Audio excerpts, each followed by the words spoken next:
Na noite de núpcias ele jurou não suportá-la, mas os ciúmes ao vê-la com outro homem revelaram um amor que ele não sabia que existia. Aquele momento mudou tudo entre eles para sempre. De onde você está assistindo? Se inscreve no canal e deixa o like porque o final dessa história vai te surpreender. O champanhe ainda borbulhava nas taças de cristal quando Estevão Drummond pronunciou as palavras que congelariam a alma de qualquer mulher. A brisa morna daquela noite pernambucana de janeiro entrava pelas janelas do casarão colonial, trazendo consigo o perfume embriagador das mangueiras e cajueiros que cresciam no jardim próximo. As cortinas de linho cor de marfim ondulavam suavemente, como fantasmas elegantes que presenciavam o início de uma tragédia disfarçada de celebração. Não se iluda, disse ele, sem desviar o olhar do horizonte noturno onde as luzes de Recife cintilavam como estrelas caídas sobre o mar. Este casamento é apenas um acordo comercial. Nunca espere nada além disso de mim. Iris Tavares sentiu como cada sílaba penetrava em seu peito como cacos de gelo. Segurou com força a saia de seu vestido de noiva, um modelo simples de renda renascença que sua mãe havia confeccionado com as próprias mãos décadas atrás, guardando-o numa caixa de cedro perfumada com alfazema para o dia em que sua filha encontrasse o amor verdadeiro. Que ironia cruel que aquele vestido carregado de esperanças herdadas vestisse agora um corpo que se sentia oco por dentro. O tecido fino deslizou entre seus dedos trêmulos enquanto processava aquelas palavras. Poderia ter chorado, poderia ter gritado, poderia ter jogado sua taça contra a parede e exigido o respeito que merecia qualquer ser humano.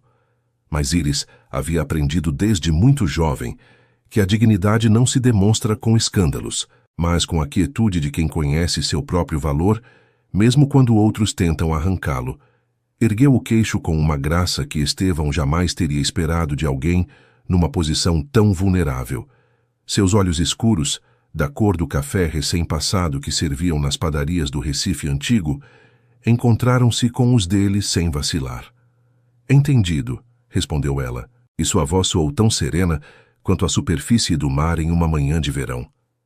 Então ambos sabemos exatamente onde estamos.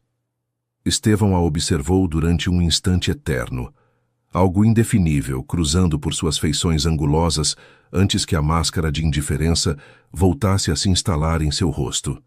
Tinha 34 anos, o cabelo preto como asa de urubu penteado para trás com precisão militar, e uns olhos cinzentos que pareciam talhados em granito da Serra da Mantiqueira. Era o tipo de homem que as revistas de negócios fotografavam contra fundos de arranha-céus e escritórios de mogno, o tipo de homem que fazia tremer seus concorrentes com um único olhar. Mas naquela noite, enquanto contemplava sua nova esposa erguer-se diante dele com uma dignidade que não havia comprado nem negociado, algo incômodo se mexeu em algum canto esquecido de seu peito. O casamento havia sido acordado apenas 3 semanas antes, no cartório da Avenida Boa Viagem, onde os documentos foram assinados com a mesma frieza com que se selam contratos imobiliários.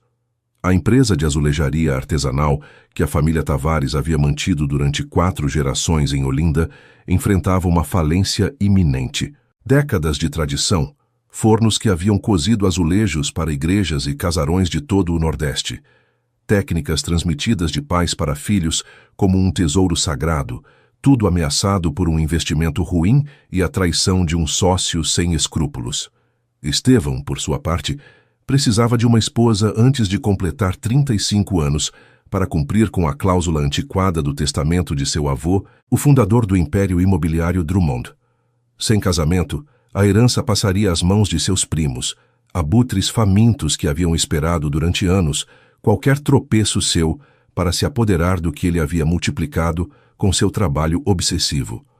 Iris representava a solução perfeita. Arquiteta de formação, especializada em restauração de prédios históricos. Embora as circunstâncias a tivessem obrigado a trabalhar como assistente administrativa num pequeno escritório perto do Marco Zero. Possuía a beleza serena dos retratos coloniais que pendiam no Museu do Homem do Nordeste, aquela luminosidade tropical que parecia emanar de dentro. Sua postura elegante e seus modos refinados a convertiam na acompanhante ideal para os eventos sociais que o mundo dos negócios exigia.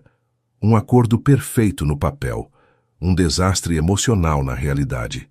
Naquela primeira noite, enquanto os últimos convidados abandonavam o casarão entre risos e felicitações falsas, Iris se retirou para os quartos que davam para o jardim tropical. Seus passos ressoaram no corredor de ladrilho hidráulico português, cada peça contando histórias de outra época, em tons azuis e dourados. Parou diante da janela que emoldurava uma mangueira centenária, cujos galhos se estendiam para o céu como braços suplicantes. Não chorou. Prometeu a si mesma que não derramaria uma única lágrima por um homem que havia deixado claro que não merecia nenhuma. Em vez disso, desfez o coque que havia usado durante a cerimônia, deixando que seu cabelo escuro caísse em ondas sobre seus ombros, e começou a planejar sua sobrevivência. Porque era isso que faria: sobreviver. E quem sabe, se o destino permitisse, encontrar algo de beleza mesmo no meio daquela gaiola dourada. Os primeiros 2 meses transcorreram como as marés do Atlântico, previsíveis em seu ritmo, silenciosos em sua constância, invisíveis em sua erosão lenta mas implacável. O casarão colonial da Rua da Aurora se converteu num território dividido por fronteiras invisíveis mas absolutas. Construído no início do século XIX por um comerciante de açúcar enriquecido, conservava toda a opulência daquela época dourada. Tetos altos decorados com estuque que representavam motivos florais, pisos de ladrilho hidráulico importados de Portugal, janelões que projetavam arco-íris sobre as paredes ao entardecer e um pátio interno onde uma fonte de inspiração mouresca cantava dia e noite sua melodia aquática. Iris ocupou os aposentos que olhavam para o jardim dos fundos, um pequeno paraíso de buganvílias roxas, jasmins noturnos e cajueiros cujo perfume inundava as noites de verão. Transformou seu refúgio com pequenos atos de rebeldia silenciosa. Vasos de barro do Alto do Moura que enchia com cravos vermelhos todo domingo depois de visitar a feira de Casa Amarela. Cortinas de algodão que ela mesma tingiu com anil natural, almofadas bordadas à mão que comprava das artesãs do bairro do Recife. O aroma de terra úmida misturado com o perfume doce das flores convertia seu espaço em algo vivo, algo seu, um território onde as palavras de Estevão não podiam alcançá-la. Ele, por sua parte, permanecia recluso na ala oposta, rodeado de telas de computador que iluminavam seu rosto anguloso, até bem entrada a madrugada. Seu escritório cheirava a café frio e ambição, a documentos assinados com tinta, que valia mais que os sonhos de muitos. As paredes estavam cobertas de plantas arquitetônicas e fotografias aéreas de terrenos que logo transformaria em complexos residenciais de luxo, apagando a história para construir um presente rentável. Cruzavam-se pelos corredores como fantasmas corteses, trocando cumprimentos educados que soavam vazios no silêncio do casarão. Bom dia, boa noite, um aceno de cabeça talvez, quando se encontravam na escadaria principal de mármore de Carrara. Josefina, a governanta que havia servido a família Drummond durante 30 anos, observava aquela dança de evitação, com olhos sábios e lábios selados. Conhecia Estevão desde que era um menino ferido que escondia sua dor atrás de muros de ambição. E reconhecia em Iris algo que ele não podia ver ainda, uma fortaleza que não se quebrava, mas se dobrava como o bambu para depois erguer-se mais alta. A primeira rachadura naquela rotina apareceu numa noite de fevereiro particularmente abafada, quando o ar quente do litoral envolvia Recife num abraço sufocante. Iris não conseguia dormir. O calor era opressivo mesmo com as janelas escancaradas, e o ventilador de teto mal conseguia mover o ar espesso. Levantou-se passada a meia-noite e desceu à cozinha em busca de água fresca. Seus pés descalços silenciosos sobre os azulejos que conservavam um frescor agradável. Não esperava encontrá-lo ali. Estevão estava sentado à mesa de granito, com uma xícara de café fumegante entre as mãos e o olhar perdido em algum ponto invisível. Vestia apenas uma bermuda de linho e uma camiseta branca amarrotada, tão diferente do executivo impecável que mostrava ao mundo que Iris demorou um momento para reconhecê-lo. Desculpe, murmurou ela, recuando em direção à porta. Não queria incomodar. Não incomoda. A resposta surgiu automática, desprovida de qualquer emoção. A cozinha é tão sua quanto minha. Uma lembrança desnecessária de que tudo aquilo era um empréstimo, uma ilusão que ambos mantinham por conveniência. Iris apertou os lábios e dirigiu-se à geladeira com movimentos deliberadamente naturais, embora cada nervo de seu corpo estivesse consciente da presença dele às suas costas. Tirou uma jarra de água gelada aromatizada com rodelas de limão e hortelã fresca, um costume que havia trazido da casa de seus pais. Serviu um copo longo e bebeu devagar, sentindo o líquido gelado traçar um caminho de alívio por sua garganta. "Também não consegue dormir?" perguntou ele de repente, e havia algo estranho em sua voz, algo que se parecia remotamente com curiosidade. Iris virou-se lentamente, apoiando o quadril contra a bancada de granito. "O calor", respondeu, dando de ombros com uma naturalidade que não sentia completamente. "Na casa dos meus pais, em noites assim, subíamos para a laje e dormíamos sob as estrelas." A imagem surgiu involuntariamente em sua mente. Colchonetes estendidos sobre o chão ainda morno. O céu noturno se desdobrando infinito sobre suas cabeças. As risadas de suas irmãs se misturando com o canto dos grilos. Uma vida simples, cheia de momentos pequenos que então pareciam insignificantes e agora brilhavam como joias perdidas. Estevão a observou durante um momento que se estendeu mais do que o necessário. "Deveria instalar ar-condicionado nos quartos da ala sul", disse finalmente, como se acabasse de descobrir uma falha técnica numa de suas propriedades. "Farei os técnicos virem amanhã." "Não é necessário." "Insisto." E assim, sem mais, voltou ao seu café e a seu silêncio, deixando-a com a estranha sensação de que acabara de presenciar algo importante sem entender exatamente o que. A primeira transformação sutil ocorreu na semana seguinte, nascida de um impulso que Iris não soube explicar nem mesmo para si. Havia descoberto que Estevão trabalhava até altas horas da madrugada, frequentemente esquecendo-se de jantar ou sobrevivendo à base de café preto e barras de cereais, que guardava na gaveta de sua escrivaninha. Josefina lhe havia comentado, com a preocupação maternal que caracterizava todas as suas palavras, que o senhor levava anos descuidando de sua alimentação daquela maneira. "Desde que sua mãe morreu, que Deus a tenha", havia suspirado a governanta enquanto preparava as compras da semana. Aquela mulher sim sabia alimentar uma alma, mas ele decidiu que a fome era uma fraqueza a mais para eliminar. Naquela noite, enquanto preparava seu próprio jantar, Iris se viu cozinhando demais sem pensar conscientemente. Um arroz de forno com costela, grão de bico e linguiça, seguindo a receita que sua avó havia aperfeiçoado ao longo de décadas. O aroma encheu a cozinha enquanto o prato dourava lentamente no forno a lenha, que Josefina insistia em manter funcionando. Quando ficou pronto, dividiu a porção em 2 potes de vidro, um para ela. O outro levou até a porta do escritório onde a luz seguia acesa, apesar de o relógio marcar quase 11 horas. Não bateu. Simplesmente deixou o recipiente sobre o chão, junto ao batente de madeira entalhada, com um pequeno papel dobrado em cima. "Coma enquanto está quente." Foi embora sem esperar resposta, convencida de que aquilo era um gesto inútil, que provavelmente terminaria no lixo.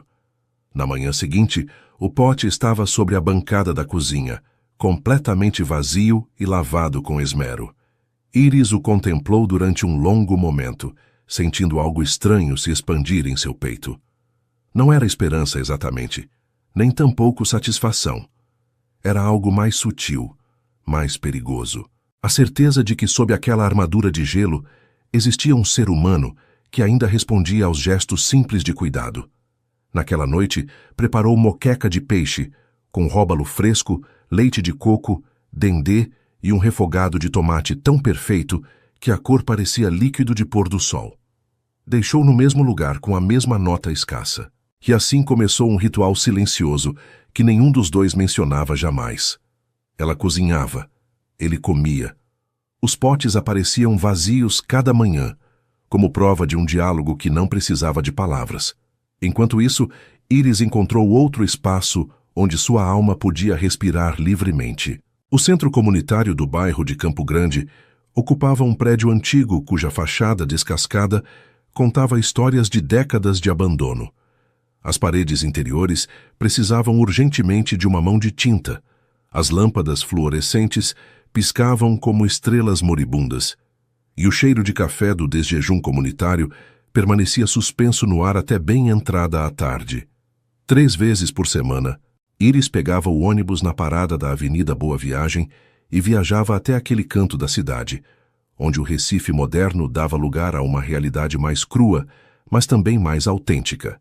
Ali, numa sala improvisada com mesas resgatadas de demolições e cadeiras que não combinavam entre si, ensinava desenho arquitetônico e técnicas básicas de restauração a adolescentes do bairro. Seus alunos vinham de famílias trabalhadoras, muitos deles filhos de imigrantes nordestinos que haviam chegado buscando o sonho litorâneo. Havia garotos como Jonas, cujo pai paraibano trabalhava na construção civil e cuja mãe limpava escritórios de madrugada. Ou como Letícia, 15 anos com olhos velhos demais para sua idade, que cuidava de seus 3 irmãos menores, enquanto sua mãe encadeava turnos numa fábrica de doces. Dona Iris, perguntou uma tarde Miguel, um garoto magro com óculos remendados com fita adesiva. Por que importa saber isso? Ninguém vai nos pedir para restaurar nenhum casarão. Iris largou o giz sobre a mesa e sentou-se na beirada da escrivaninha, olhando para seus alunos com um sorriso que transformava completamente seu rosto. Porque conhecer a história dos prédios é conhecer a história de quem os habitou, respondeu. Quando você aprende a ler uma fachada, a entender por que um arco tem essa forma, ou por que as janelas estão colocadas de certa maneira, começa a escutar vozes que levam séculos caladas. E isso, Miguel, é um superpoder que ninguém pode tirar de você. O garoto a olhou com ceticismo inicial, mas algo em seus olhos mudou quando ela tirou fotografias antigas dos carnavais de Recife do início do século, mostrando-lhes prédios que ainda existiam em suas próprias ruas, transformados pelo tempo, mas reconhecíveis se soubesse onde olhar. Eram aquelas tardes que mantinham Iris à tona. Entre a frieza do casarão da Rua da Aurora e a incerteza de sua situação, aquelas horas rodeada de jovens famintos de conhecimento e futuro lembravam-na de quem era além do papel de esposa decorativa. Sua risada ressoava genuína entre aquelas paredes descascadas, livre da contenção que se impunha na presença de Estevão. Seus olhos brilhavam ao explicar conceitos que amava, ao ver a compreensão iluminando rostos que o mundo havia decidido ignorar. O que Iris não sabia era que Igor, o assistente pessoal de Estevão, havia mencionado casualmente aquelas atividades durante uma reunião de trabalho. A senhora recusou usar o cartão de crédito que o senhor lhe ofereceu, comentou o jovem, enquanto organizava documentos sobre a escrivaninha. Trabalha meio período num pequeno escritório de restauração perto do Marco Zero. E às tardes livres passa num centro comunitário em Campo Grande, ensinando jovens de periferia. Estevão levantou a vista dos contratos que revisava, algo indefinível cruzando por suas feições. Recusou o cartão? Completamente. Disse que preferia ter seu próprio dinheiro por pouco que fosse. Naquela noite, Estevão permaneceu mais tempo do que o habitual, contemplando a escuridão através de sua janela. Em algum lugar daquela casa, dormia uma mulher que, podendo viver no luxo absoluto sem mexer um dedo, escolhia trabalhar e servir a outros. O conceito lhe resultava tão estranho quanto fascinante. A primeira verdadeira tempestade chegou ao 3º mês, anunciada não por trovões, mas pelo som de um celular vibrando contra a superfície da sala de jantar. Era uma noite de março atipicamente fresca, quando o verão resistia a ir embora, mas o outono já enviava seus primeiros emissários. Iris e Estevão compartilhavam um de seus raros jantares juntos, sentados em extremos opostos da mesa de mogno que poderia ter abrigado 20 comensais. Entre eles, um oceano de madeira polida e silêncios incômodos. O telefone dela iluminou a penumbra com seu resplendor azulado e Iris franziu a testa ao ver o nome de seu pai na tela. Davi Tavares nunca ligava durante as horas de jantar. Era uma daquelas regras não escritas da família que datavam de gerações. Com licença, murmurou, levantando-se com o aparelho na mão. Preciso atender. Estevão assentiu sem levantar a vista de seu prato de peixe assado, embora seus ouvidos seguissem cada palavra que ela pronunciava no corredor. A conversa foi breve. As respostas de Iris, monossilábicas. Quando voltou, seu rosto havia perdido toda a cor e suas mãos tremiam de uma maneira que ele não havia presenciado antes. O que aconteceu? A pergunta escapou antes que pudesse contê-la, e Estevão se surpreendeu genuinamente preocupado. Iris se deixou cair na cadeira mais próxima, esquecendo toda a etiqueta. O telefone escorregou de seus dedos e bateu na mesa com um ruído surdo. A empresa do meu pai. Começou, e sua voz se quebrou levemente antes de recuperar o controle. Um sócio, Bernardo Lopes, falsificou documentos, dívidas que nunca existiram, contratos que ninguém assinou. Está tentando ficar com tudo, alegando que meu pai lhe deve dinheiro que jamais pediu emprestado. O ar da sala ficou espesso. Estevão conhecia aquele nome. Bernardo Lopes era um daqueles empresários de segunda categoria que prosperavam alimentando-se da desgraça alheia.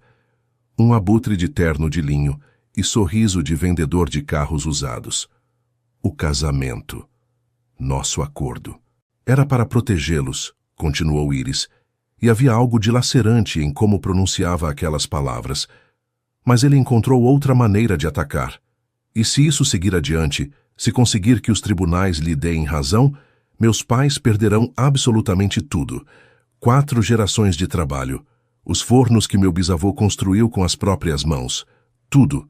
Pela primeira vez desde que se conheceram, lágrimas ameaçaram transbordar daqueles olhos escuros que tanto haviam se esforçado em permanecer secos. Iris as conteve com pura força de vontade, mas o esforço era visível na tensão de sua mandíbula, em como seus nós dos dedos esbranquiçavam ao agarrar a borda da mesa. Desculpe, murmurou, pondo-se de pé com brusquidão. Preciso de ar. Desapareceu antes que Estevão pudesse responder, o som de seus saltos se perdendo em direção ao pátio interno. Ele permaneceu imóvel durante vários minutos, o jantar esfriando diante de seus olhos enquanto processava o que acabara de presenciar. Havia esperado que ela implorasse sua ajuda, que usasse aquela crise como desculpa para pedir mais dinheiro, mais proteção, mais de tudo o que sua posição de esposa lhe permitia exigir. Em vez disso, havia ido embora sem pedir nada. Encontrou-a 1 hora depois, sentada no banco de ferro forjado sob a jabuticabeira que trepava pela parede do pátio. A lua, quase cheia, pintava seu rosto de prata enquanto ela contemplava a fonte mourisca, onde a água seguia cantando sua melodia eterna. Leque aos dramas humanos que a rodeavam. Havia abraçado seus joelhos contra o peito, como uma menina pequena buscando consolo em seu próprio calor. O perfume noturno dos jasmins saturava o ar, tão doce que quase resultava enjoativo. Estevão sentou-se ao seu lado sem pronunciar palavra. O banco de ferro protestou levemente sob seu peso, mas nenhum dos dois falou. O silêncio entre eles tinha textura naquela noite, pesado como veludo molhado, carregado de coisas não ditas e emoções que nenhum sabia nomear. Não preciso da sua pena, disse ela finalmente, sem girar para olhá-lo. Sei que isso não faz parte do nosso acordo. Não disse nada. Exatamente. Mais silêncio. Um gato cruzou o telhado vizinho com sigilo felino, sua sombra recortando-se brevemente contra o céu estrelado. Minha mãe costumava me trazer aqui quando eu era criança, comentou Estevão de repente, e sua própria voz o surpreendeu com aquela confissão inesperada. Este pátio era seu lugar favorito de toda a casa. Dizia que o som da água a ajudava a pensar. Iris girou ligeiramente a cabeça, estudando-o com uma expressão que ele não soube interpretar. O que aconteceu com ela? Morreu quando eu tinha 15 anos. Câncer. As palavras saíram desprovidas de emoção, planas como pedras de rio polidas por anos de corrente. Meu pai se enterrou no trabalho para não sentir o vazio. Eu aprendi com ele. Era a primeira informação pessoal que compartilhava desde que se conheceram. Iris a recebeu em silêncio, sem tentar oferecer consolo vazio nem frases feitas sobre o tempo que tudo cura. Sinto muito, disse simplesmente. Ele assentiu uma vez, um movimento quase imperceptível. Permaneceram ali até que o amanhecer começou a tingir o céu de tons rosados e o som dos primeiros vendedores ambulantes rompeu o feitiço da noite. O pregão de um homem anunciando frutas frescas, laranjas de Pernambuco e melancias de Petrolina chegou flutuando desde a rua como uma promessa de que o mundo seguia girando apesar de tudo. Vou investigar o caso do Lopes, disse Estevão enquanto se punham de pé, o orvalho da madrugada umedecendo suas roupas. Não prometo nada, mas verei o que posso fazer. Íris o olhou com surpresa genuína, as olheiras sob seus olhos evidenciando a noite em claro. Por que faria isso? Ele não respondeu. Talvez porque não conhecesse a resposta. As semanas que se seguiram trouxeram mudanças tão sutis que nenhum dos dois as teria reconhecido se alguém lhes tivesse apontado. Estevão começou a chegar mais cedo do trabalho. No início, convenceu-se de que era porque os mercados asiáticos fechavam mais cedo, ou porque certo projeto requeria menos supervisão noturna. Mas, no fundo, naquele canto de sua mente que preferia manter clausurado, sabia que buscava desculpas para coincidir com ela. Começou a perguntar sobre seu dia durante os jantares tardios, que agora compartilhavam com mais frequência. Como tinha sido a aula em Campo Grande? Algum aluno problemático? Havia avançado aquele projeto de restauração em que trabalhava durante as manhãs? Íris respondia no início com cautela, medindo cada palavra como se temesse revelar demais. Mas pouco a pouco, impulsionada talvez pela necessidade universal de ser escutada, começou a compartilhar fragmentos de seu mundo. Falou-lhe de Miguel, o garoto dos óculos remendados que havia começado a desenhar plantas arquitetônicas com uma precisão surpreendente. De Jonas, que havia conseguido sua primeira entrevista de trabalho como ajudante num escritório de design, graças à carta de recomendação que ela havia escrito. De Letícia, cuja mãe finalmente havia conseguido um horário mais humano que lhe permitia estar em casa quando seus filhos voltavam da escola. Você mudou a vida deles, comentou Estevão uma noite, genuinamente impressionado. Não tanto quanto eles mudaram a minha. Disse isso com uma simplicidade que ele não terminava de compreender. Como alguém podia encontrar tanto significado em dar sem esperar nada em troca? Seu mundo sempre havia funcionado com transações. Dar para receber, investir para obter benefícios, calcular cada movimento em função de seu retorno. Íris operava sob um sistema completamente diferente, e aquilo o desconcertava tanto quanto o fascinava. Enquanto isso, a investigação sobre Bernardo Lopes avançava silenciosamente. Estevão havia contratado o melhor escritório de advogados de Recife, especialistas em fraude empresarial que começavam a desembaraçar a trama de documentos falsificados e assinaturas imitadas. Não havia mencionado nada a Íris ainda. Queria ter algo concreto para oferecer-lhe, não meras promessas. A mudança mais significativa ocorreu num domingo de abril, quando o outono havia tingido finalmente as mangueiras da Rua da Aurora de tons dourados e alaranjados. Íris voltava da feira de Casa Amarela com sua cesta habitual de flores quando o encontrou esperando-a no vestíbulo, vestido com roupas casuais que ela jamais lhe havia visto usar. Jeans escuros, uma camisa de linho branca arregaçada até os cotovelos, tênis que pareciam recém-saídos da caixa. Pensei, começou ele, e havia algo quase tímido em sua expressão que transformava completamente suas feições habitualmente severas. Que poderíamos ir tomar um caldo de cana, em Olinda, se você não tiver outros planos. Íris ficou paralisada no meio do vestíbulo, um buquê de margaridas assomando de sua cesta de palha. Caldo de cana? Repetiu como se ele tivesse sugerido uma viagem à lua. É o que as pessoas fazem aos domingos, não é? Além disso, Josefina me informou que você nunca provou o autêntico caldo de cana de Olinda. Isso é praticamente um crime nesta terra. Um sorriso involuntário puxou os cantos dos lábios dela. Josefina lhe informou. Ela é muito persuasiva quando quer. E ameaçadora, para ser sincero. Íris soltou uma gargalhada, um som cristalino que ressoou nas paredes do vestíbulo como sinos de festa.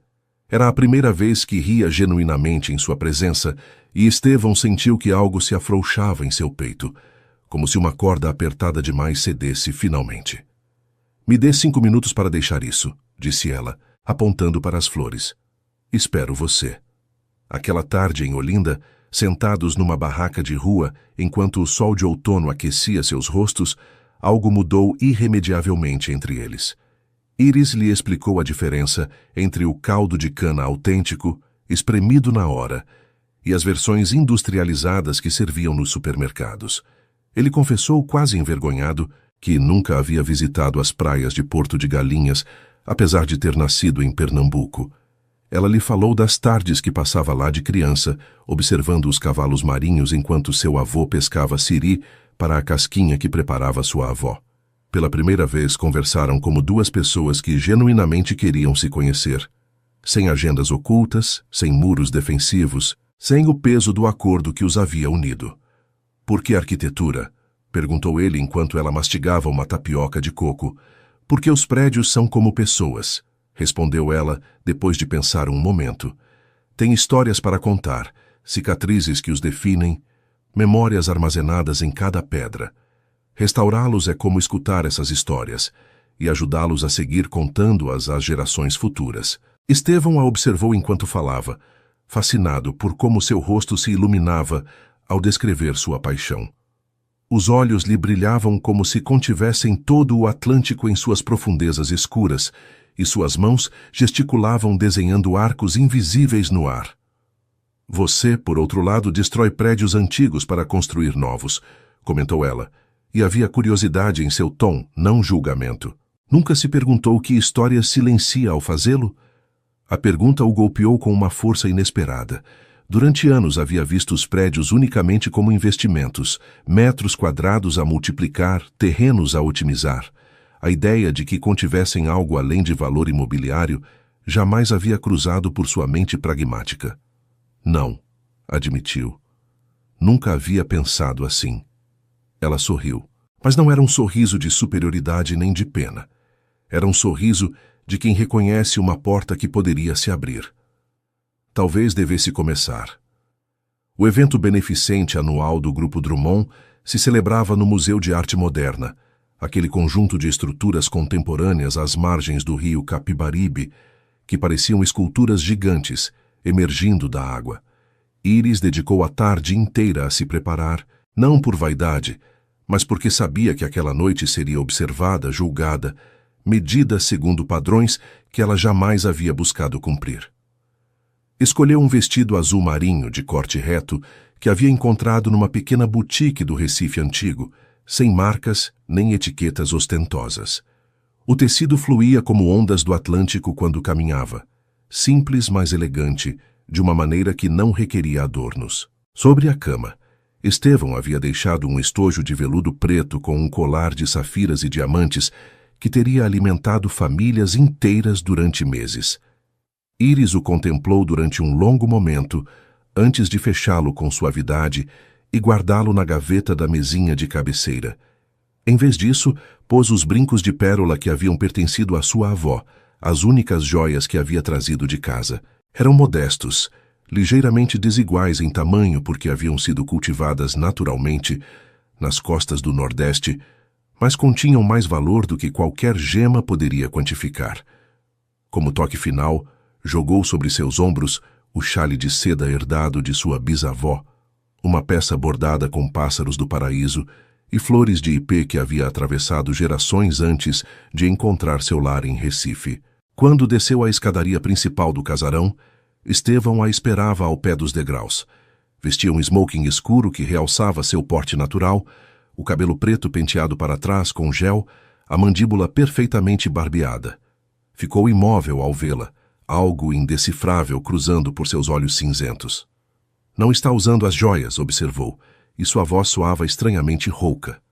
"Não preciso delas." Era verdade. A elegância natural de Íris, combinada com a herança emocional que portava naqueles singelos ornamentos, eclipsava qualquer exibição de riqueza. Parecia uma princesa de outro tempo, daquelas que reinavam por graça própria e não pelos tesouros de seus cofres. Você está. Estevão vacilou buscando palavras que habitualmente não precisava. Deslumbrante. Um rubor leve tingiu as bochechas dela, mas manteve a compostura. Obrigada, você também. O Museu de Arte Moderna brilhava como uma joia arquitetônica naquela noite. Os prédios modernos, iluminados com luzes que mudavam de cor gradualmente, se refletiam nas águas do Capibaribe, criando um efeito de irrealidade onírica. O evento se celebrava no salão principal, cujo interior havia sido transformado num jardim tropical artificial, com milhares de orquídeas importadas e pequenas fontes que sussurravam entre as mesas dos convidados. Íris caminhou junto a Estevão entre a multidão de empresários, políticos e figuras do mundo cultural pernambucano. Sorria quando correspondia, apertava mãos, aceitava elogios sobre seu vestido e seu chale com graça estudada. Era exatamente o que ele precisava que fosse. A esposa perfeita para manter as aparências, mas, sob a superfície, sentia-se como uma impostora naquele mundo de fortunas herdadas e ambições desmedidas. Foi então que o viu. Caio Montenegro cruzava o salão com essa segurança despreocupada, de quem nunca teve que provar nada a ninguém. Era alto, de cabelo castanho alvoroçado de maneira estudadamente casual, com uma barba de vários dias que em qualquer outro homem teria parecido descuidada, mas nele resultava deliberadamente artística. Seus olhos verdes, da cor das colinas de Minas Gerais após a chuva, escanearam a multidão até deter-se nela. Íris Tavares, reconheceu-a antes que ela pudesse reagir, aproximando-se com passadas longas e um sorriso que iluminava seu rosto inteiro. Caio, murmurou ela genuinamente surpresa. Não esperava ver você aqui. Nem eu a você. Embora, claro, agora é toda uma senhora da alta sociedade. Seu tom era de brincadeira afetuosa sem rastro de malícia. Helena me contou quando me ligou há um mês. Não conseguia acreditar. Haviam estudado juntos na Faculdade de Arquitetura de São Paulo, compartilhando noites de estudo, cafés intermináveis e sonhos de restaurar o patrimônio brasileiro à sua antiga glória. Caio havia sido um de seus melhores amigos durante aqueles anos, talvez algo mais durante um breve período que ambos haviam concordado em esquecer. "O que está fazendo em Recife?" perguntou ela, genuinamente interessada. "Um projeto novo. Vão restaurar o convento de Santo Antônio, toda a talha dourada barroca. Me pediram para liderar a equipe técnica." Os olhos de Íris brilharam com entusiasmo profissional. "Isso é incrível. Aquela talha é uma das mais complexas do barroco brasileiro." "Eu sei. Por isso pensei em você imediatamente." Conversaram durante os próximos 30 minutos sobre o projeto, sobre técnicas de restauração, sobre antigos professores que ambos haviam admirado e detestado em partes iguais.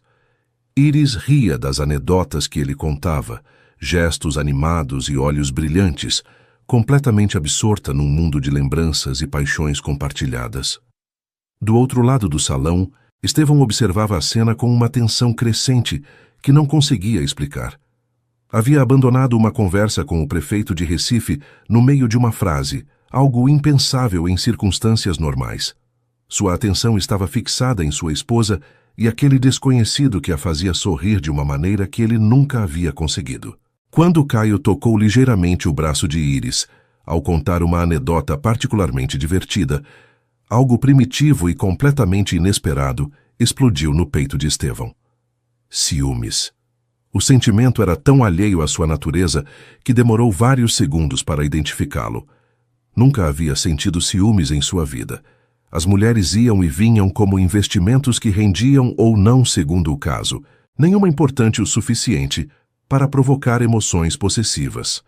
Mas ver Íris brilhar daquela maneira para outro homem, ver seus olhos iluminados por uma paixão que não era dirigida para ele, despertava um instinto que cria inexistente.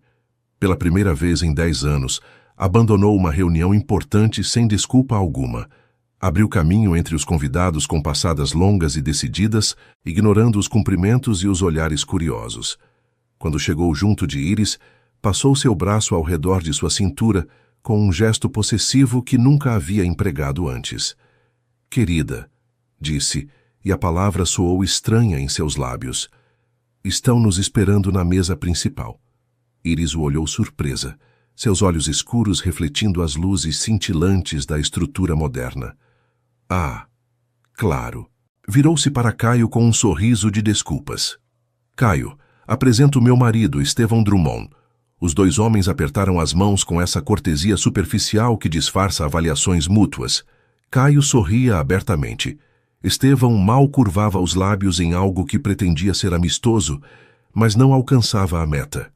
Um prazer, mentiu Estevão. O prazer é meu. Teve muita sorte. Caio olhou para Iris com afeto evidente. Iris é uma das pessoas mais extraordinárias que conheci na vida. A mandíbula de Estevão se tensionou imperceptivelmente. Eu sei.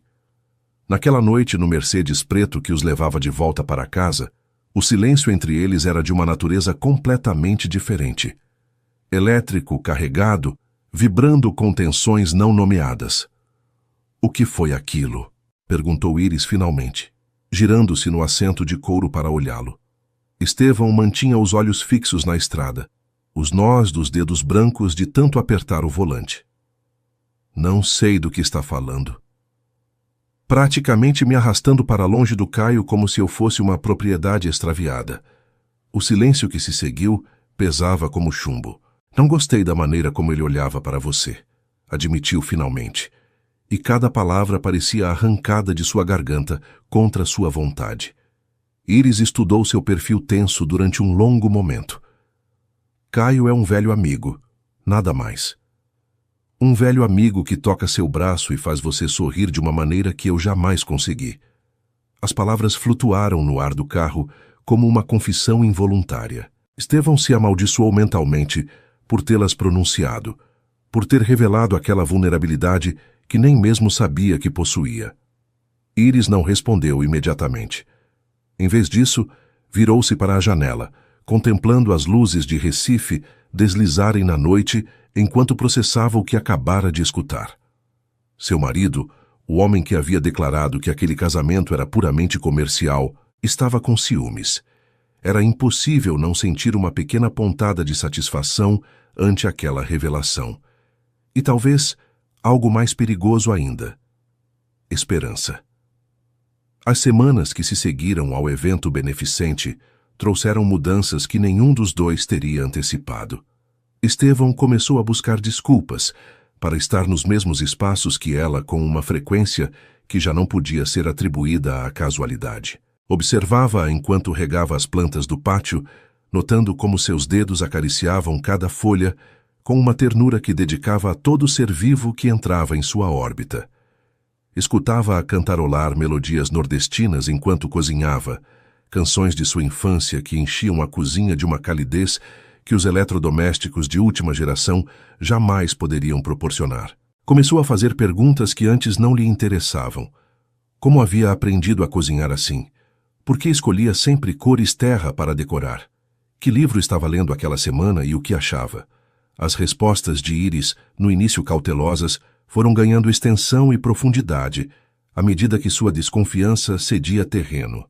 Descobriu que ela havia aprendido a cozinhar de sua avó durante os verões no sítio de Gravatá, no agreste pernambucano. Que escolhia cores terra porque a conectavam com a argila das oficinas de sua família, com o barro que havia visto moldar em azulejos desde que tinha memória. Que estava lendo um romance de Marta Medeiros e que achava que as mulheres de suas histórias tinham a mesma resistência silenciosa que ela admirava em sua mãe. Foram noites de conversas que se estendiam além da meia-noite, primeiro na sala de jantar formal e depois, gradualmente, no pátio interno onde o som da fonte criava um pano de fundo hipnótico. Descobriram pontos em comum que nenhum esperava. Ambos preferiam o café puro e amargo. Detestavam os eventos sociais, embora por razões diferentes, encontravam consolo na arquitetura, embora olhassem os prédios de ângulos opostos. Foi durante uma dessas noites, no final de maio, quando Iris recebeu a ligação que mudaria tudo. Caio havia contatado-a para oferecer-lhe formalmente uma vaga em seu prestigioso escritório de Belo Horizonte. O projeto do convento de Santo Antônio era só o começo. Tinham contratos em Salvador, Rio de Janeiro, até trabalhos internacionais em Portugal e na Itália. Oferecia-lhe um salário competitivo, a oportunidade de liderar equipes de restauração, viagens que a levariam por todo o Brasil e além. Era o sonho que havia tido, que abandonar quando a crise da empresa familiar a obrigou a deixar São Paulo e voltar a Recife para trabalhar como assistente administrativa. Contou a Estevão durante o jantar daquela noite, incapaz de conter a emoção que fazia brilhar seus olhos. Ele a escutou em silêncio enquanto ela descrevia as possibilidades, os projetos, as cidades que visitaria. E com cada palavra, sentiu como algo em seu interior desmoronava. "Vai aceitar?" perguntou quando ela terminou, mantendo a voz neutra à custa de um esforço supremo. Íris largou os talheres sobre o prato, estudando seu rosto com aquela intensidade que parecia ler pensamentos. "Ainda estou pensando. É uma oportunidade incrível." As palavras sabiam a cinza em sua boca. Seria uma bobagem recusar. "Eu sei." O silêncio que se seguiu estava carregado de tudo o que nenhum se atrevia a dizer. "Por que me pergunta se vou aceitar?" questionou ela finalmente. "Este casamento é um acordo comercial, lembra? Não deveria importar o que eu faço com minha carreira." As palavras dele, pronunciadas naquela primeira noite, voltavam como um bumerangue envenenado. Estevão fechou os olhos brevemente, sentindo o peso de sua própria frieza passada esmagando-o. "E se eu tivesse mudado de ideia?" Íris prendeu a respiração. As velas sobre a mesa piscaram, projetando sombras dançantes sobre a toalha de linho. "Mudou?" Ele a olhou diretamente, deixando cair pela primeira vez todas as máscaras que habitualmente protegiam sua vulnerabilidade. "Não sei o que está acontecendo comigo", admitiu, e sua voz soava como a de um homem perdido em território desconhecido. "Não reconheço esse sentimento, mas sei que a ideia de você ir embora, de trabalhar longe com ele, de que seu riso e seus olhos brilhantes sejam para outros, me resulta insuportável." Íris permaneceu imóvel, processando aquela confissão que contradizia tudo o que ele havia estabelecido desde o princípio. "Isso não é justo, Estevão." "Eu sei. Você não pode me pedir para renunciar aos meus sonhos porque de repente decidiu que sente algo. Não estou pedindo nada. Então, o que está dizendo exatamente?" Ele afastou o olhar, contemplando o jardim noturno através das janelas. As buganvílias brilhavam sob a luz da lua como manchas de sangue roxo contra a parede caiada. "Estou dizendo que vou apoiá-la em qualquer decisão que tomar, porque percebi que o que sinto por você é mais importante que meu egoísmo." Era a declaração mais próxima de uma profissão de amor que Estevão Drummond havia pronunciado em sua vida adulta. E ambos sabiam disso. Íris se levantou lentamente da mesa, rodeando-a até posicionar-se junto à sua cadeira. Ele ergueu a vista para ela, vulnerável de uma maneira que jamais permitia que ninguém presenciasse. "Recusei a oferta esta tarde", disse ela suavemente, "antes de saber nada disso." "Por quê?" "Porque em algum lugar entre esses ladrilhos frios e jardins perfeitos, encontrei algo que não esperava encontrar.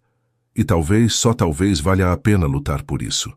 Os dias seguintes foram como caminhar sobre uma ponte de vidro, bonitos, mas precários, iluminados por uma luz nova, mas ameaçados constantemente pela possibilidade de se quebrarem.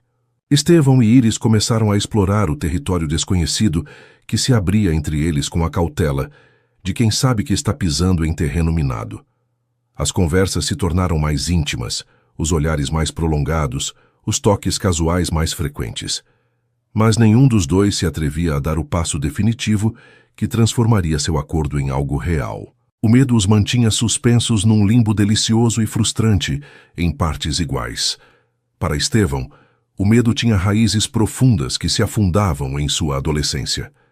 Depois da morte de sua mãe, havia construído muralhas ao redor de seu coração com a precisão de um engenheiro obcecado com a segurança. Cada pedra daquela fortaleza representava uma emoção suprimida, um anseio negado, uma vulnerabilidade eliminada. Permitir que alguém atravessasse essas defesas significava arriscar-se a experimentar novamente a dor devastadora que quase o havia destruído aos 15 anos. Íris, por sua parte, carregava o peso de ter entregado seu futuro em troca de salvar sua família. Cada vez que se permitia sentir algo genuíno por Estevão, uma voz em seu interior lhe lembrava as circunstâncias de sua união. Como podia confiar em sentimentos que haviam nascido da obrigação? Como distinguir o afeto real da gratidão por ter salvado o negócio de seus pais? E se tudo aquilo fosse simplesmente uma ilusão que ambos construíam para tornar mais tolerável sua situação? A primeira rachadura apareceu numa tarde de junho, quando Estevão cancelou um jantar que haviam planejado juntos para atender uma emergência empresarial. "Sinto muito", disse por telefone e genuinamente sentia. "Surgiu um problema com o projeto da orla. Vou voltar tarde." Iris assegurou que entendia, que não tinha problema, que jantariam outro dia. Mas quando desligou, uma sombra de dúvida cruzou por sua mente. Quantas vezes havia escutado seu pai pronunciar exatamente as mesmas palavras? Quantos jantares cancelados, quantas promessas quebradas em nome do trabalho haviam erodido lentamente o casamento de seus pais, até convertê-lo numa convivência cordial, mas desprovida de paixão? O padrão se repetiu durante as semanas seguintes. Estevão tinha as melhores intenções, mas décadas de hábitos eram difíceis de romper. O trabalho seguia sendo seu refúgio preferencial quando as emoções se tornavam intensas demais, reais demais. Era mais fácil perder-se em números e contratos que enfrentar o que estava crescendo entre eles. Iris observava à distância como ele voltava aos seus velhos padrões e, com cada cancelamento, cada jantar frio sobre a mesa da sala de jantar vazia, sentia que a ponte de vidro rachava um pouco mais. A segunda rachadura chegou na forma de Isabel Ferraz. Isabel era sócia de um escritório que colaborava frequentemente com o Grupo Drummond, uma mulher de 40 anos impecavelmente vestida, cuja ambição igualava a de Estevão. Haviam tido um breve caso anos atrás, antes de ela se casar com um político menor, que lhe proporcionava conexões úteis. Agora, recém-divorciada, Isabel parecia determinada a retomar de onde haviam parado. Iris a conheceu durante um jantar de negócios, ao qual Estevão havia insistido em levá-la, argumentando que sua presença como esposa era necessária para certos investidores conservadores. Desde o momento em que entraram no restaurante, os olhos felinos de Isabel se cravaram em Estevão com uma possessividade que não tentava disfarçar. "Estevão, quanto tempo!" ronronou, beijando suas bochechas com lábios pintados de vermelho intenso, enquanto ignorava deliberadamente Iris. "Senti falta de nossas conversas." A insinuação era evidente. Iris sentiu um nó se formar em seu estômago, enquanto observava como Isabel tocava o braço de seu marido, com familiaridade, como inclinava a cabeça para sussurrar-lhe algo que o fez sorrir. Estevão, para seu crédito, a apresentou corretamente e manteve uma distância profissional durante todo o jantar. Mas o dano estava feito. As sementes da insegurança, plantadas por semanas de ausências e prioridades cambiantes, germinaram com rapidez venenosa. Naquela noite, na solidão de seu quarto, Iris se confrontou com perguntas que não queria fazer. Quantas mulheres como Isabel haviam passado pela vida de Estevão? O que a fazia diferente, além de um contrato matrimonial conveniente? E se o que ele sentia não era amor, mas costume? O conforto de ter uma esposa apresentável que não exigia nada? As dúvidas se multiplicaram como ervas num jardim abandonado. A terceira rachadura, a mais profunda, surgiu quando Estevão descobriu a verdade sobre o caso de Bernardo Lopes. Seus advogados haviam desembaraçado a trama de documentos falsos, identificando cada assinatura falsificada e cada fatura inventada. O caso estava praticamente ganho. Bastava apresentar as provas ao juiz para que Lopes enfrentasse acusações de fraude que o enviariam à prisão e salvariam definitivamente a empresa da família Tavares. Mas a investigação havia revelado algo mais. A empresa de azulejaria tinha problemas estruturais que iam além da traição de Lopes. Décadas de resistência a se modernizar, de se agarrar a métodos tradicionais num mercado que exigia inovação, haviam enfraquecido seus alicerces. Embora ganhassem o caso legal, A viabilidade a longo prazo era duvidosa, sem um investimento significativo e mudanças drásticas na gestão. Estevão contratou consultores, analisou números, elaborou um plano de resgate que podia funcionar.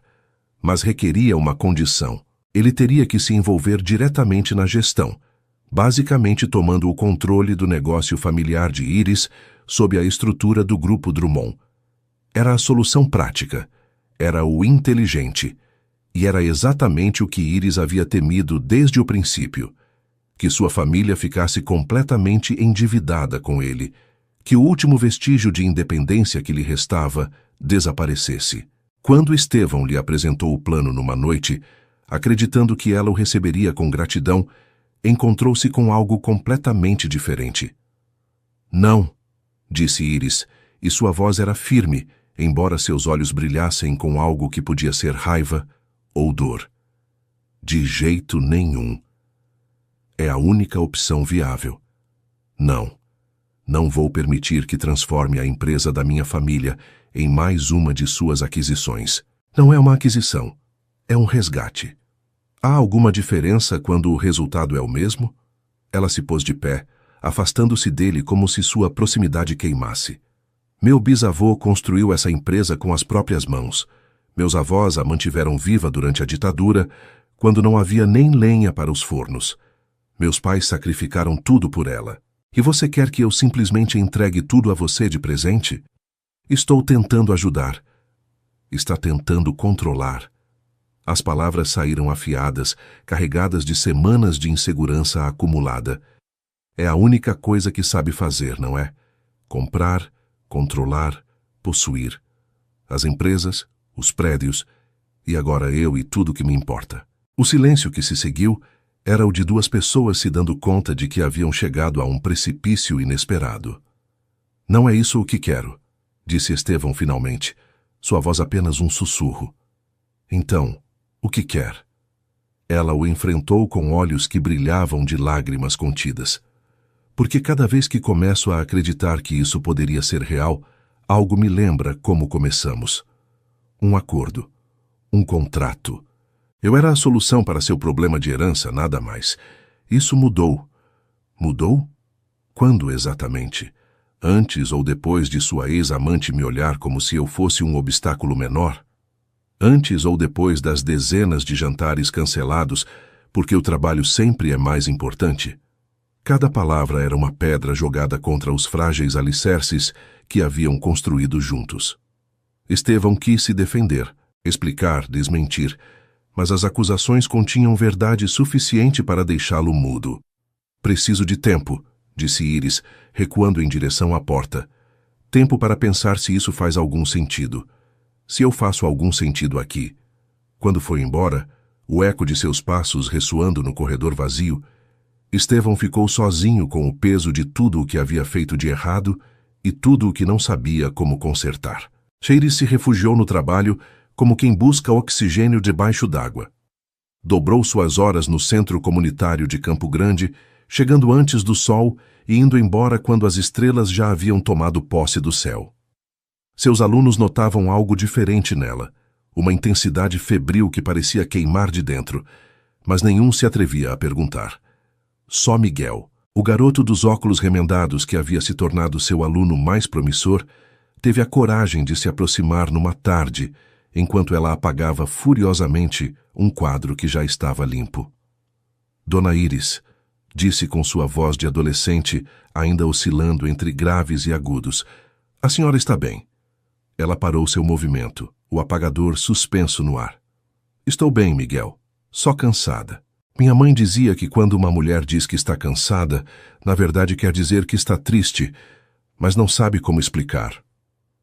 A observação, tão simples e tão certeira, desarmou as defesas que Iris havia mantido de pé durante dias.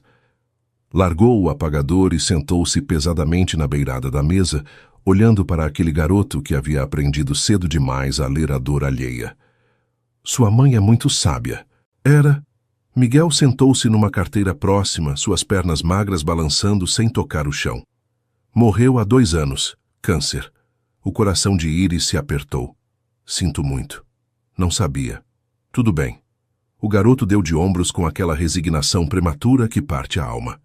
Antes de ir embora, ela me disse algo que não entendi na hora, mas acho que estou começando a entender agora. O que ela disse? Que o amor não é um sentimento. É uma decisão que você toma todo dia, especialmente nos dias em que é difícil. Miguel a olhou com uma intensidade imprópria de seus 14 anos. Acho que ela e meu pai tiveram muitos dias difíceis, mas sempre decidiam ficar. Iris engoliu o nó que havia se formado em sua garganta. Sua mãe era uma mulher muito inteligente, e a senhora também é. Por isso sei que vai encontrar um jeito de parar de estar triste. Quando o garoto foi embora, Iris permaneceu sentada naquela sala vazia durante longo tempo, contemplando as paredes descascadas que tanto lhe lembravam seu próprio coração, rachadas, precisando de restauração, mas ainda de pé. Enquanto isso, no casarão da Rua da Aurora, Estevão travava sua própria batalha contra demônios que levava décadas alimentando. Havia cancelado todas as suas reuniões depois do confronto com Iris, algo que não havia feito nem mesmo quando enfrentava as maiores crises empresariais de sua carreira. Os funcionários murmuravam entre si, preocupados com a saúde de seu chefe, que parecia ter envelhecido anos em questão de dias. Josefina, a única pessoa no mundo a quem permitia se aproximar quando se encontrava vulnerável, entrou em seu escritório uma manhã, com uma bandeja de café da manhã que ele não havia pedido. Coma alguma coisa, ordenou com a autoridade de quem trocou fraldas de imperadores. Não tocou em nada desde que a senhora foi para o quarto de hóspedes. Estevão afastou o olhar da janela, onde havia estado contemplando o jardim que Iris tanto amava. Não estou com fome. Isso não foi uma sugestão. Josefina depositou a bandeja sobre sua escrivaninha com um golpe seco. E quando terminar, vai me contar o que fez para que aquela mulher que te olha como se você fosse algo especial esteja agora trancada chorando quando acha que ninguém a ouve. Ela não chora. Chora toda noite. Mas é orgulhosa demais para deixar você ver. A informação golpeou Estevão como um soco no estômago. Tentei ajudá-la, a família dela. Ajudar ou controlar? A mesma pergunta que Iris lhe havia lançado. Estevão fechou os olhos, sentindo o peso de seus próprios padrões esmagando-o. Não sei fazer as coisas de outra maneira, Josefina. É a única coisa que conheço. A governanta sentou-se diante dele sem ser convidada, algo que só ela se atreveria a fazer. Sua mãe, que Deus a tenha, era a mulher mais doce que conheci, mas era forte à sua maneira. Não precisava que ninguém a resgatasse. Precisava que alguém caminhasse ao seu lado. Josefina o olhou com olhos que haviam visto demais para se deixar enganar. Seu pai nunca entendeu a diferença, e temo que você também não. Qual é a diferença? Resgatar é fazer as coisas por alguém. Acompanhar é fazê-las com alguém. Pôs-se de pé, alisando seu avental. Aquela moça não precisa de um salvador. Precisa de um companheiro. A pergunta é se você sabe como ser um. Quando foi embora, deixando para trás o aroma de café recém-passado e verdades incômodas, Estevão contemplou a bandeja de café durante longo tempo. Pela primeira vez em sua vida, perguntou-se se tudo o que sabia sobre o amor, sobre relacionamentos, sobre se conectar com outro ser humano, estava fundamentalmente errado. As noites eram o pior. Iris ficava acordada no quarto de hóspedes, escutando os sons de uma casa que havia começado a sentir como lar antes de tudo desmoronar. O pingar da fonte do pátio, o ranger das vigas de madeira centenárias se ajustando ao frio de junho, o distante murmúrio do trânsito noturno na Rua da Aurora. E às vezes, quando o silêncio era mais profundo, os passos de Estevão no corredor. Paravam sempre diante de sua porta, permaneciam ali durante minutos eternos e depois se afastavam sem que ele jamais batesse. Ela também não abria. Ambos estavam presos num impasse criado pelo orgulho ferido e o medo de dar o primeiro passo. Cada um esperava que o outro cedesse, sem perceber que a espera só alargava o abismo. Foi no 15º dia daquela guerra fria silenciosa quando o destino interveio da maneira mais inesperada. Um cano antigo estourou na ala sul do casarão, inundando vários quartos, incluindo o que Iris ocupava. A água se infiltrou durante a noite enquanto ela dormia profundamente. exausta por semanas de insônia acumulada. Foi o frio que a acordou. O contato gelado da água contra seus pés, quando estes tocaram o chão encharcado. Que diabos! A luz do corredor se acendeu de repente, e Estevão apareceu na porta com o pijama manchado de umidade e expressão de alarme. O cano do banheiro estourou. Toda a ala está inundada. Seu olhar percorreu o quarto, avaliando os danos com o olho experiente de construtor. Você precisa sair daqui. O teto pode ceder se a água se acumular. Não havia tempo para discussões nem rancores acumulados. Iris agarrou o essencial, umas fotografias de sua família que guardava na mesinha de cabeceira, e seguiu Estevão pelo corredor, enquanto Josefina coordenava ligações de emergência ao serviço de manutenção. Pode usar meu quarto, ofereceu ele enquanto subiam para a ala norte. Eu durmo no escritório. Não precisa. Iris. Ele parou no meio da escada, virando-se para olhá-la. Por uma noite, por favor, pare de brigar comigo. Havia algo tão exausto em sua voz, tão desprovido da arrogância que normalmente o blindava, que ela assentiu sem mais objeções. O quarto de Estevão era um território que não havia explorado desde que se mudou. Mais austero do que esperava, com móveis de linhas simples e cores neutras. Mas havia detalhes que a surpreenderam. Uma fotografia de uma mulher bonita, de olhos cinzentos, sobre a cômoda, que só podia ser sua mãe. Uma pilha de livros na mesinha revelando gostos insuspeitos em história e filosofia. E sobre a escrivaninha, junto a documentos de trabalho, um pequeno vaso com gerânios secos. São do meu jardim? Perguntou, tocando as pétalas murchas com dedos trêmulos. Estevão, que havia entrado para buscar uns cobertores adicionais, parou de repente. Cortei as semanas, antes de tudo isso. Pigarreou desconfortavelmente. Gostava de como cheiravam. Me lembravam você quando não estava. O silêncio que se seguiu era diferente de todos os que haviam compartilhado antes. Não era desconfortável, nem hostil, nem carregado de tensões não resolvidas. Era o silêncio de duas pessoas que finalmente viam o outro sem as máscaras que habitualmente usavam. Estevão, não precisa dizer nada. Depositou os cobertores sobre uma poltrona. Sei que estraguei tudo. Sei que tentei resolver as coisas do meu jeito em vez de te escutar. E sei que você tem todo o direito de não me perdoar. Iris sentou-se na beirada da cama, envolta no roupão que ele lhe havia emprestado. Cheirava a ele, café, sândalo, algo indefinivelmente masculino que lhe resultava já tão familiar. Eu também cometi erros, admitiu suavemente. Me deixei levar pelo medo em vez de falar com você. Tirei conclusões sem dar a oportunidade de você se explicar. Você tinha razões para desconfiar. Dei muitas. Talvez. Mas o amor não deveria ser uma lista de agravos que guardamos para usar como armas quando estamos feridos. A palavra caiu entre eles como uma pedra num lago, criando ondas que se expandiram até tocar cada canto do quarto. Amor. Era a primeira vez que algum dos dois a pronunciava em voz alta. Estevão se ajoelhou diante dela, tomando suas mãos entre as suas. Seus olhos cinzentos, habitualmente tão frios e impenetráveis, brilhavam com uma vulnerabilidade que ela jamais havia presenciado. Não sei como fazer isso, confessou. Nunca aprendi. Meu pai me ensinou a construir impérios, mas ninguém me ensinou a construir um lar. Sei de números e contratos e negociações, mas não sei como mostrar a alguém que a amo sem tentar controlar tudo. Iris sentiu que suas próprias lágrimas começavam a cair, mas desta vez não tentou detê-las. Então vamos aprender juntos. Vai me dar outra chance?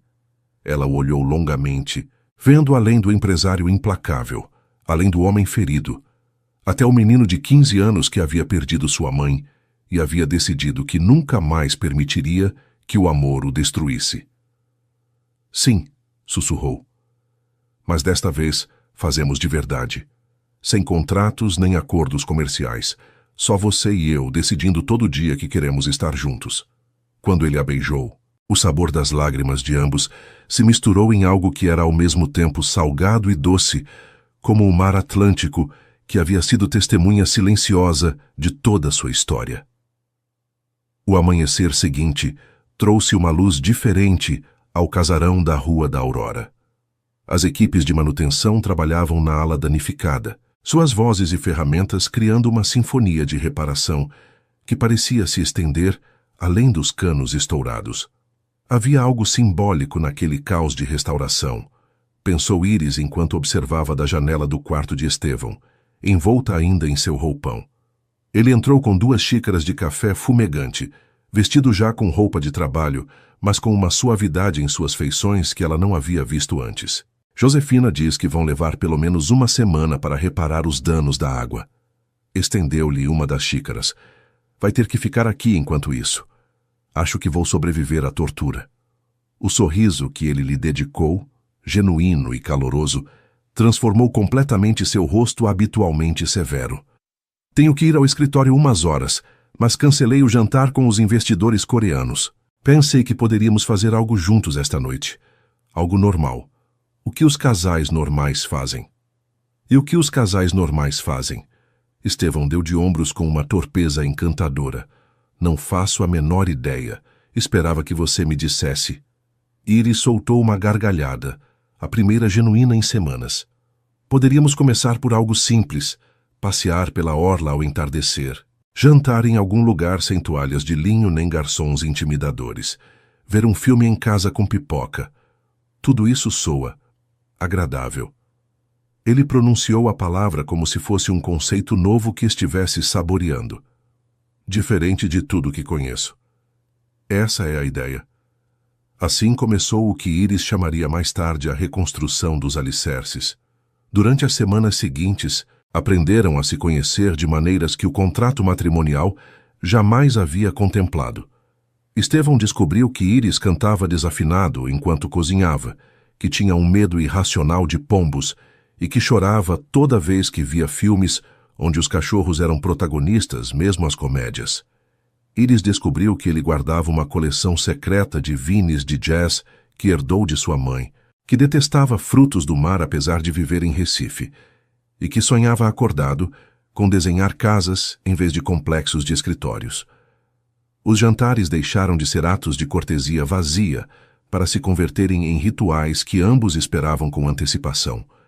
Cozinhavam juntos, descobrindo que ele era um desastre com a faca, mas surpreendentemente habilidoso com os molhos. Comiam na cozinha, sentados nos banquinhos altos da bancada, com as pernas entrelaçadas e as risadas enchendo os espaços que antes o silêncio ocupava. Mas foi o projeto da empresa de azulejaria que cimentou verdadeiramente sua nova dinâmica. Estevão apresentou a Iris uma proposta completamente reformulada, tão diferente da original que parecia concebida por outra pessoa. Não quero absorver a empresa, explicou enquanto desdobrava documentos sobre a mesa da sala de jantar. Quero investir nela como sócio minoritário. Seus pais mantêm o controle total. Meus recursos financeiros apoiam a modernização, mas as decisões continuam sendo deles. Iris estudou os números, os termos, as cláusulas desenhadas para proteger a autonomia de sua família. Isso é incrivelmente generoso. Não é generosidade, é o correto. Ele passou uma mão pelo cabelo, um gesto de nervosismo que ela começava a reconhecer. Conversei com a Josefina sobre o que significa acompanhar em vez de resgatar. Acho que isso é o mais perto que posso chegar de entender. Ela levantou a vista dos documentos, encontrando seus olhos cinzentos, que a olhavam com uma mistura de esperança e medo. É exatamente o que precisávamos. O alívio que cruzou pelo rosto dele foi quase palpável. Apresentaram a proposta a Davi e Eliana Tavares num domingo, na casa da família em Olinda, onde o cheiro de esmalte e argila impregnava cada canto. Os pais de Iris, inicialmente cautelosos ante o genro que haviam visto unicamente como um empresário frio que havia comprado sua filha, escutaram com atenção crescente enquanto Estevão explicava os termos. Por que faria isso? Perguntou Davi finalmente, suas mãos calejadas de artesão cruzadas sobre a mesa de madeira gasta. Não ganha nada com essas condições. Estevão olhou para Iris, que estava sentada junto a ele com os dedos entrelaçados com os seus debaixo da mesa. Ganho algo que não tem preço em nenhum balanço contábil, respondeu. Ganho a possibilidade de ser parte desta família de verdade.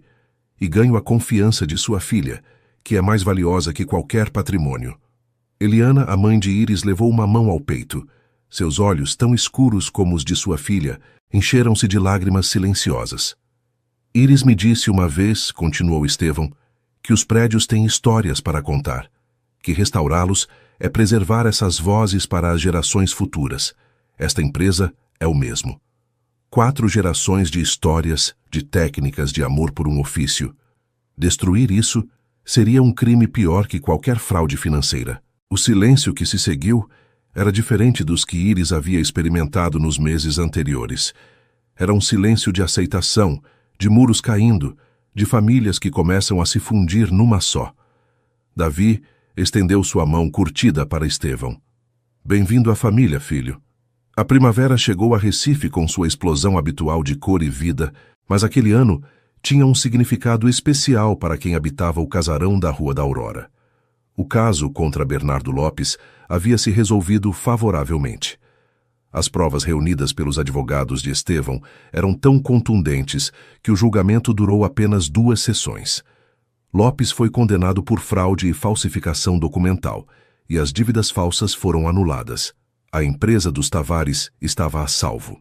Mas mais importante ainda era a transformação que havia se operado dentro das paredes daquele palacete colonial.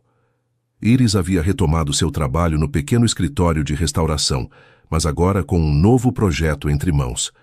Estevão lhe havia proposto colaborar no design de um complexo residencial que sua empresa construiria no antigo bairro de pescadores de Brasília Teimosa. Pela primeira vez na história do Grupo Drummond, o projeto incluiria a restauração de fachadas históricas em vez de sua demolição. Quero que me ensine, havia dito ele uma noite, enquanto contemplavam juntos os planos preliminares. Quero aprender a ver os prédios como você os vê, com suas histórias e suas vozes. Iris o olhou com uma mistura de surpresa e ternura. Isso poderia mudar toda a sua maneira de fazer negócios. Talvez já seja a hora de mudar. Trabalhavam juntos pelas noites, depois de ela voltar do centro comunitário e ele de suas reuniões. A mesa da sala de jantar se convertia num caos de planos, amostras de materiais e fotografias antigas de Brasília Teimosa, que Iris havia resgatado de arquivos municipais. Ele aprendia. Mais rápido do que nenhum teria esperado, Estevão começava a distinguir os diferentes estilos arquitetônicos, a entender por que certas proporções criavam harmonia enquanto outras geravam dissonância. Mas, sobretudo, aprendia a escutar.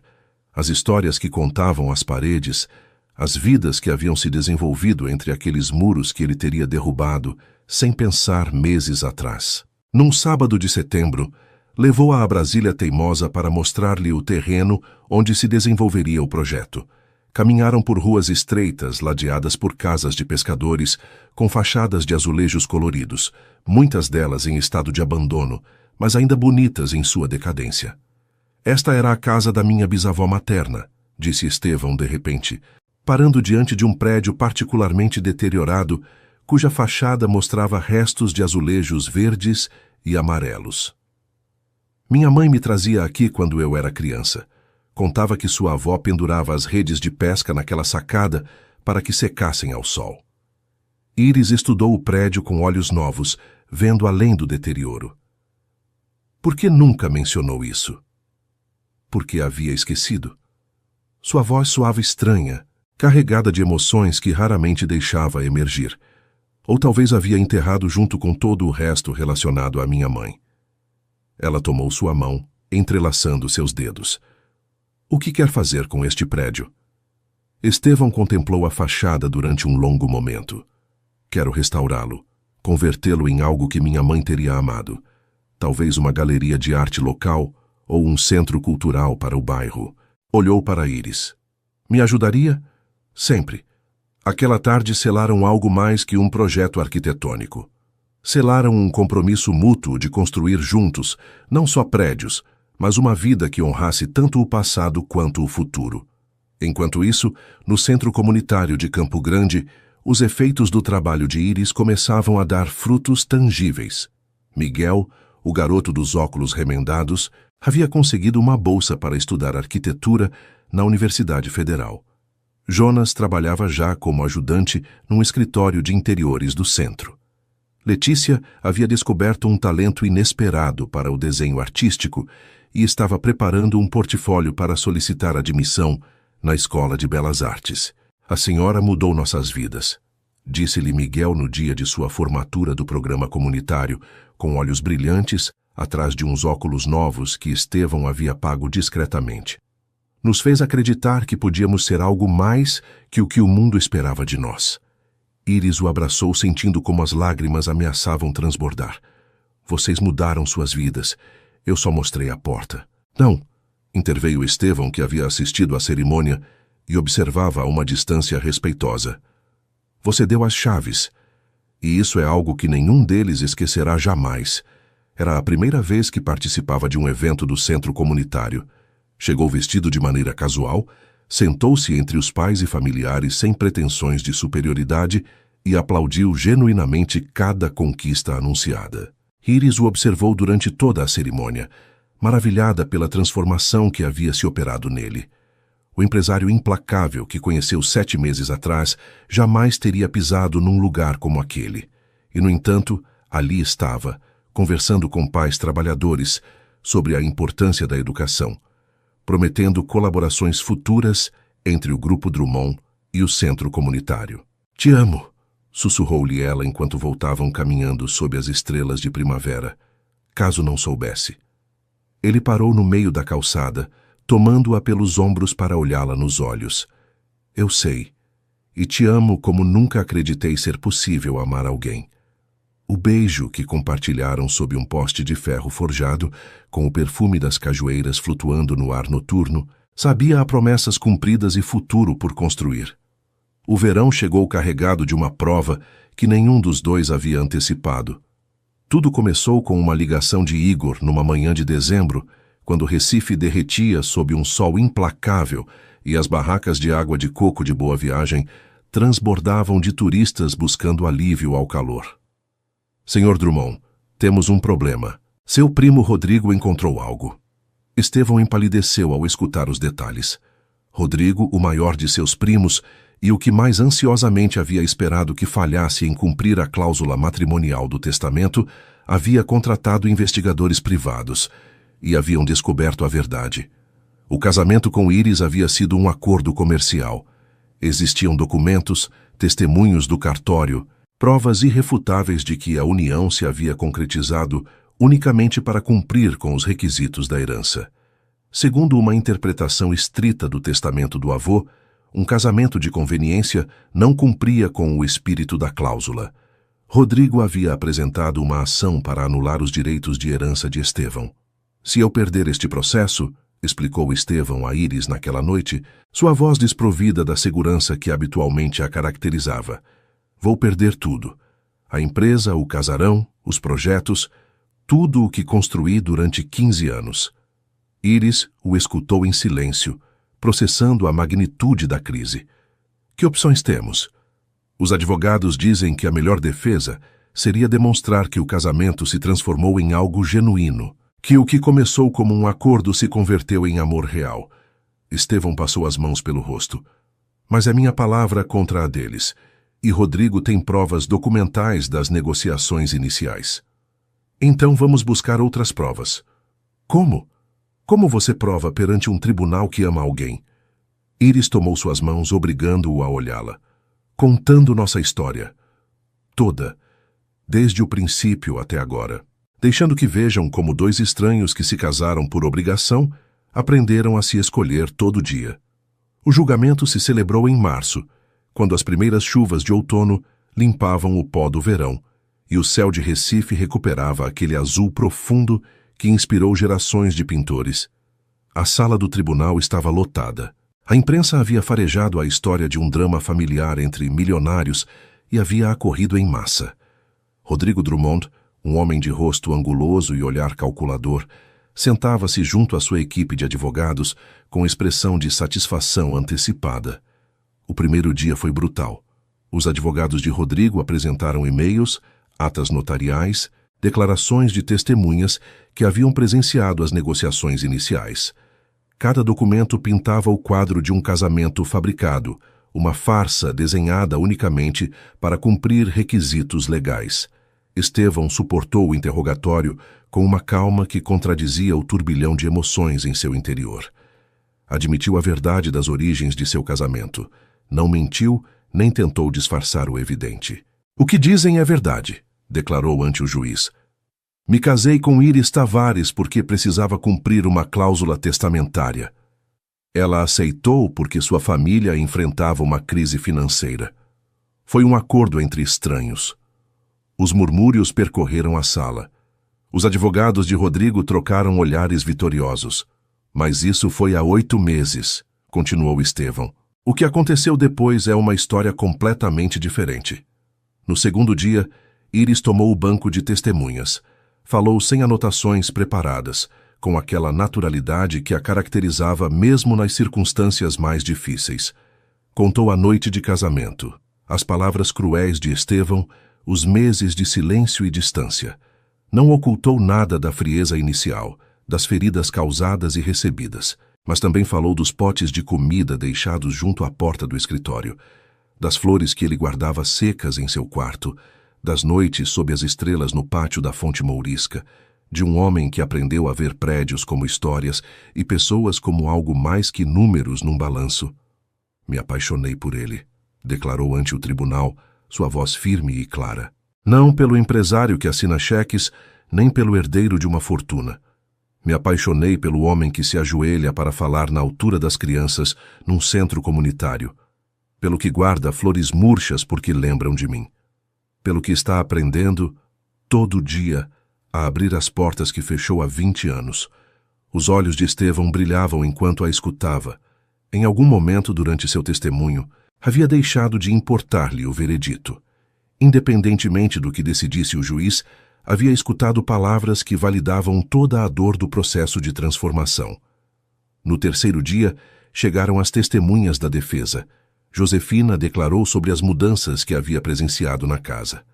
Os pais de Iris falaram do projeto empresarial, desenhado não para absorver, mas para acompanhar.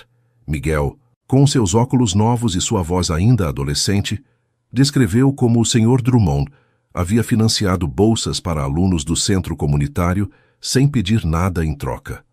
Mas foi a última testemunha que inclinou definitivamente a balança. Caio Montenegro entrou na sala com sua presença carismática habitual. Rodrigo e seus advogados haviam antecipado usá-lo como prova de um casamento fictício. Afinal, era publicamente conhecido que havia sido próximo a Iris durante seus anos de faculdade. O que não esperavam era sua declaração. "Conheci Iris há 10 anos", disse ante o tribunal. "Fomos amigos próximos, talvez algo mais brevemente. Acompanhei sua vida desde então, às vezes de perto, às vezes de longe, e posso dizer-lhes com certeza absoluta que a mulher que vi naquele evento há meses, a forma como olhava para seu marido quando achava que ninguém a observava, não era o olhar de alguém cumprindo um contrato. Era o olhar de alguém apaixonado. Virou-se para onde estavam sentados Estevão e Iris. Ofereci-lhe um trabalho que teria significado o cumprimento de todos seus sonhos profissionais. Recusou para ficar com ele, não porque lhe pedisse, mas porque escolheu fazê-lo. Isso, excelência, não é o que faz alguém num casamento de conveniência. O veredito chegou uma semana depois. O juiz determinou que, independentemente das origens do casamento, existiam provas suficientes de que a união havia evoluído para algo genuíno que cumpria tanto com a letra quanto com o espírito do testamento. Os direitos de herança de Estevão ficavam intactos. Quando saíram do tribunal sob um aguaceiro de outono que havia esvaziado as ruas, Iris parou no meio da calçada para erguer o rosto para a chuva. "O que está fazendo?" perguntou Estevão, protegendo-a inutilmente com sua jaqueta. "Celebrando." Ela abriu os braços, deixando que a água encharcasse seu vestido, seu cabelo, toda ela. "Ganhamos, Estevão. Não só o processo. Tudo. Ganhamos tudo." Ele a contemplou durante um momento, lembrando da mulher que havia conhecido 8 meses atrás, tão diferente e, ao mesmo tempo, tão igual à que tinha agora diante dele. Depois, abandonou toda a pretensão de dignidade e se juntou a ela sob a chuva, abraçando-a enquanto a água misturava suas lágrimas com as gotas do céu pernambucano. 6 meses depois, a luz do amanhecer se filtrava através das cortinas do quarto que agora compartilhavam oficialmente, tingindo tudo de tons dourados e rosados. Íris despertou com o peso familiar do braço de Estevão sobre sua cintura, sua respiração pausada, acariciando sua nuca. Era a manhã de seu primeiro aniversário de casamento. 1 ano desde aquela noite em que ele havia pronunciado as palavras que poderiam ter destruído tudo antes de começar. 1 ano de transformações, batalhas, quedas e ressurreições. Virou-se suavemente para contemplar seu rosto adormecido. As linhas de tensão que habitualmente marcavam sua testa haviam suavizado com o tempo. Mesmo em sonhos, um leve sorriso curvava seus lábios, como se os fantasmas que antes o perseguiam tivessem encontrado finalmente a paz. "Sei que está me olhando", murmurou ele sem abrir os olhos. "Como sabe?" "Porque eu faço o mesmo toda manhã quando acordo antes de você." Íris sorriu, inclinando-se para beijá-lo suavemente. "Feliz aniversário. Feliz aniversário, meu amor." As palavras, que 1 ano atrás teriam soado impossíveis em seus lábios, fluíam agora com naturalidade. Estevão havia aprendido não só a pronunciá-las, mas a senti-las com cada fibra de seu ser. Levantaram-se juntos, tomaram café da manhã no pátio interno, onde a fonte mourisca seguia cantando sua melodia eterna. O jardim havia crescido e mudado sob os cuidados de Íris. Novas espécies se misturavam com as antigas, criando uma tapeçaria de cores e fragrâncias que mudava a cada estação. Por volta do meio-dia, Estevão a levou com os olhos vendados até um lugar que havia mantido em segredo durante semanas. "Aonde está me levando?" "Paciência." O carro parou finalmente e ele a guiou com cuidado sobre um terreno irregular até posicioná-la exatamente onde queria. "Já pode olhar." Íris tirou a venda e prendeu a respiração. Diante dela, erguia-se a casa da bisavó de Estevão em Brasília Teimosa, completamente restaurada. A fachada brilhava com azulejos verdes e amarelos, as mesmas cores originais recuperadas mediante técnicas artesanais que ela mesma havia supervisionado. A sacada onde alguma vez penduraram redes de pesca lucia agora jardineiras de ferro forjado, transbordando de gerânios. Mas o que a fez chorar foi a placa sobre a porta principal: Centro Cultural Ana Drummond, em honra à mãe de Estevão. "Terminamos na semana passada", explicou ele, rodeando-a com seus braços por trás. "Será um espaço para artistas locais, oficinas para jovens do bairro, eventos culturais abertos a toda a comunidade." Beijou sua têmpora. "E quando inaugurarmos oficialmente, quero que você dirija o programa arquitetônico. Quero que ensine aqui o que me ensinou: a ver a beleza no que outros consideram ruínas." Íris virou-se entre seus braços, emoldurando seu rosto com as mãos. "Como passamos daquela noite a isto?" sussurrou. "Um dia de cada vez. Uma decisão de cada vez. Escolhendo nos amar mesmo quando era difícil." As palavras ressoavam com a sabedoria de Miguel, transmitida desde sua mãe falecida. O amor não é um sentimento, é uma decisão que você toma todo dia. Naquela noite, celebraram seu aniversário com um jantar íntimo no pátio do casarão, rodeados unicamente de quem mais importava: os pais de Íris, Josefina, que havia praticamente adotado o casal como seus filhos, e um pequeno grupo de amigos que haviam presenciado sua transformação. Quando os últimos convidados foram embora e o silêncio recuperou seu domínio sobre a noite pernambucana, Estevão guiou Íris para o banco de ferro forjado sob a jabuticabeira, onde tantas conversas cruciais haviam acontecido. "Tenho algo para você." Tirou de seu bolso uma pequena caixa de veludo. Mas quando Íris a abriu, não encontrou joias extravagantes nem diamantes deslumbrantes. Em seu interior descansava um fragmento de azulejo de cerâmica, decorado com um desenho de flores de ipê pintadas à mão. Era pequeno e irregular, claramente muito antigo. "É das oficinas do seu bisavô", explicou Estevão. "Seu pai me deu há meses. Esteve guardado durante décadas numa caixa de recordações familiares. Me disse que seu bisavô O pintou para sua esposa no dia de seu casamento, como promessa de que seu amor seria tão duradouro quanto o esmalte cozido. Iris contemplou o pequeno tesouro com lágrimas caindo livremente. Queria dar-lhe algo que representasse tudo o que construímos juntos, continuou ele. Não há joia no mundo que tenha mais valor que este pedaço de história. Sua história. Nossa história agora. Ela ergueu a vista, encontrando seus olhos cinzentos que brilhavam sob a luz da lua. Te amo, Estevão Drummond. Tudo de você. O homem que era, o homem que é, o homem que está se tornando. E eu te amo, Iris. Mais do que jamais acreditei ser capaz de amar. Você me ensinou que os muros mais altos não protegem, só isolam, e que abrir as portas, embora dê medo, é a única maneira de deixar entrar a luz. Beijaram-se sob as estrelas de Recife, com o canto da fonte mourisca como trilha sonora e o perfume dos jasmins noturnos envolvendo-os como uma bênção. Porque, às vezes, as melhores histórias de amor não começam com faíscas e fogos de artifício. Às vezes começam com contratos frios e palavras cruéis, com dois estranhos obrigados a compartilhar um teto. E, às vezes, se ambos forem corajosos o suficiente para se escolherem todo dia, esses começos improváveis se transformam nos finais mais bonitos. Em algum lugar de Recife, num casarão colonial da Rua da Aurora, duas pessoas que uma vez foram estranhos dormiam entrelaçados, sonhando com o futuro que construiriam juntos. Um futuro de prédios restaurados e vidas transformadas. Um futuro de amor que se escolhe, dia após dia, mesmo quando é difícil. Especialmente quando é difícil.